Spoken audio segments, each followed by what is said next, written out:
नीलमणि, मेरा लल्ला। लल्ला, तुझे कुछ हुआ तो ना है ना? तुम ठीक तो है ना? मेरा नीलमणि, मेरा प्यारा बच्चा।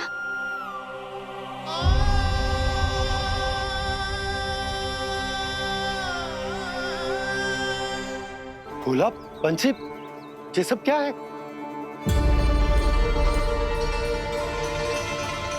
उज्जवल, ये किसने करो है?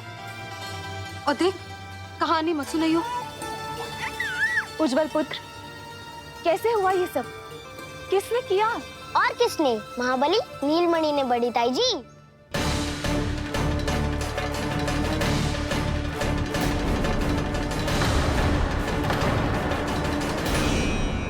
जी क्या बोल रहे हो? सच्ची सच्ची बता। लो, फिर फंस गया उज्जवल। मैं सच्ची कह रहा हूँ। अचानक तीव्र वेग से वायु चली। फिर ऐसे लगो जैसे कोई भूकंप आ रहा है। और फिर जब मैंने देखा तो ये सकट अपने आप हिल रही थी, खड़खड़ खड़खड़ खड़खड़ खड़खड़। फिर मैंने साहस दिखाया और उस सकट को रोकने का प्रयास करो। पर सकट ना रुको, जे हिले ही जा रहा था, खड़खड़ खड़खड़ खड़खड़ खड़खड़ खड़खड़ खड़खड़। और फिर ऐसे ही हिलते हुए अचानक से आगे बढ़कर सीधा नीलमणि के ऊपर चला आए हो। और फिर सकट भी हिल रहा था, खड़खड़ खड़खड़, और सकट का सामान भी हिल रहा था, थरथर थरथर। ऐसा लगो जैसे सकट नीलमणि को कुचलने को।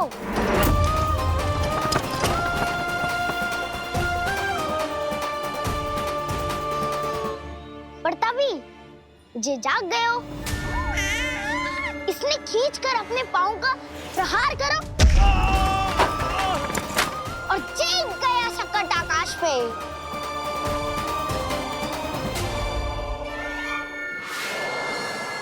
और फिर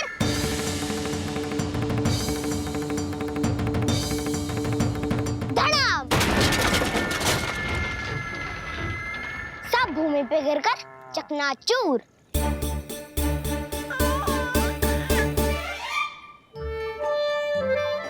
मैं सच्ची कह रहा हूँ ताई जी, नीलमणि के पैर का स्पर्श होते ही वो सकट ऐसे वायु में उड़ी जैसे कोई फूल।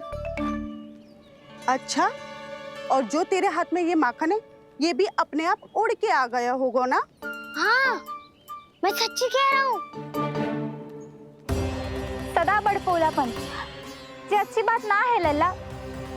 सत्य बता। मैया, मैं सत्य बोल रहा हूँ। ये सकट अपने आप ही आयो था और नीलमणि के प्रहार करते ही दूर जा गिरो। अरे, ये बड़बोले से पूछने से अच्छा है कि हमें स्वयं विचार करना चाहिए कि ये सकट टूटा कैसे। हाँ नंदराज, हाँ, हम भी आरती के लिए भीतर चले गए थे। हाँ। अरे, आप सब मेरा विश्वास क्यों ना कर रहे हो? नीलमणि के प्रहार से ही उज्जवल, सकट बहुत पुराना था, पहिया ढीला होकर खुल गया होगा। यशोदा, अनेक कारण हो सकते हैं, चिंता करने की कोई आवश्यकता ना है। मैं चिंता क्यों करने लगी भला? मेरे नीलमणि के गले में रक्षा वाला कंठक पहले से ही है। और हम ये सब पूजा पाठ इतने विधि विधान से इसी के लिए तो कर रहे हैं, है ना पंडित जी? हाँ रानी जी। तो बस फिर मेरे लल्ला को कछु क्यों होने लगो? और आप सब स्वयं ही देख लो ना, जे इतना बड़ा सकट टूट के बिखर गया है, किंतु मेरे लल्ला को एक खरोच भी ना आई। इसका अर्थ तो यही है ना कि हम जो भी कर रहे हैं सही कर रहे हैं। मुझे चिंता करने की कछु आवश्यकता ही ना है। चलो सब भीतर चलते हैं। हाँ हाँ, लल्ला को भूख भी लगी आई होगी। चल।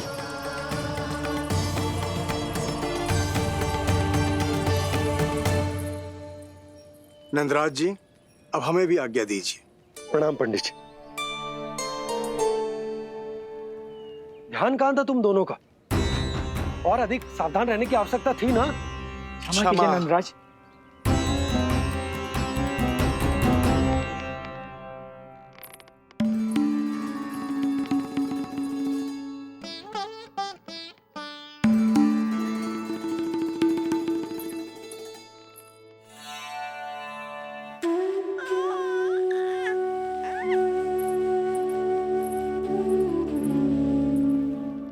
यशोदा, क्या हुआ?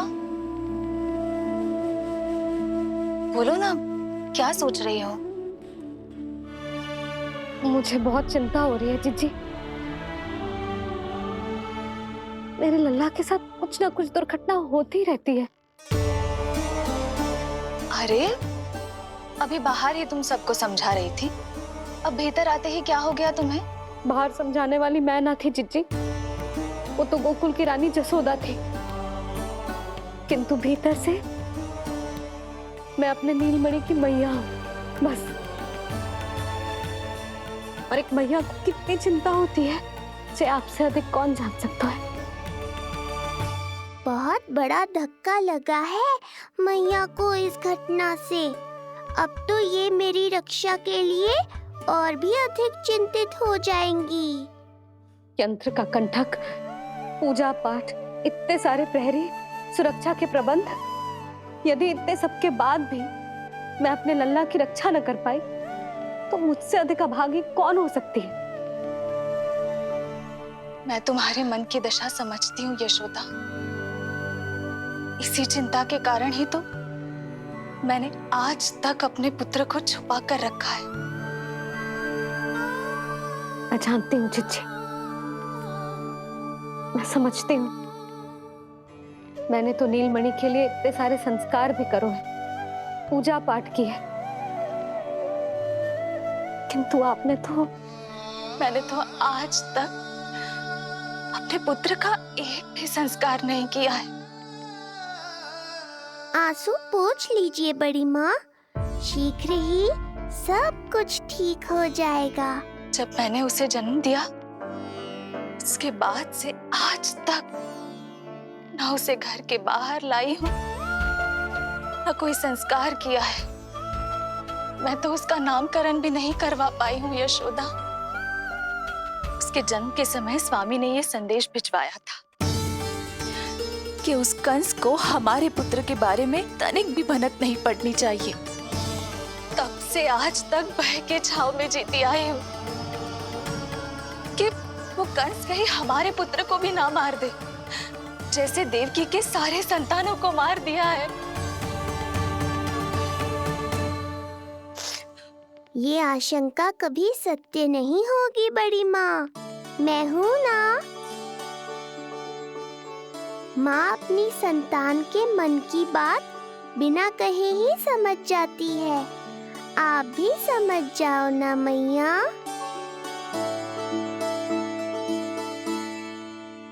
चिच्ची, हमें रोना ना चाहिए। हमें देख के लल्ला भी रो रहा है। मैया, आपकी सहायता की आवश्यकता है मुझे ऐसे क्यों लग रहा है जैसे लल्ला मुझसे कुछ कहना चाह रहा है। दाऊ को हम सबसे दूर कब तक रखेंगे बड़ी माँ? ये सोच रहे होगा कि अब तक आपने इसके दाऊ को छुपा के क्यों रखो है।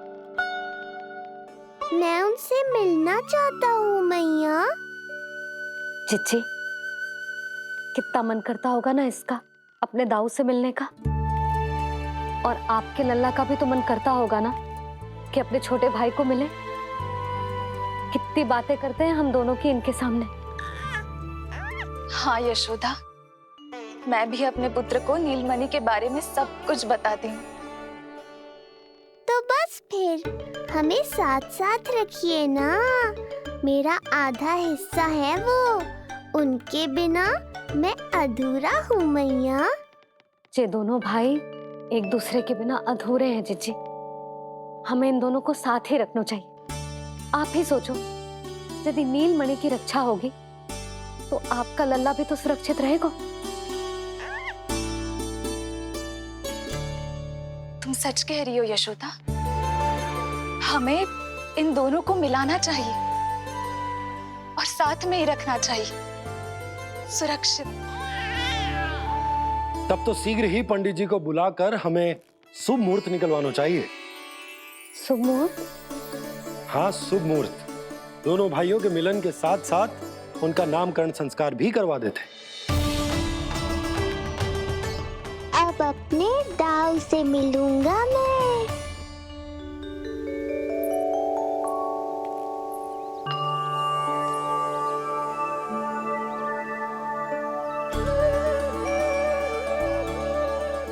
ऋषिवर की दिव्य आभा के कारण ये वातावरण कितना शुद्ध, कितना पवित्र लग रहा है ना। हाँ देवकी, इनका तेज ही ऐसा है कि इनके निकट केवल पवित्रता ही वास कर पाती है। किसी भी प्रकार की दुष्टता इनके पास जाने से पहले ही नष्ट हो जाती है।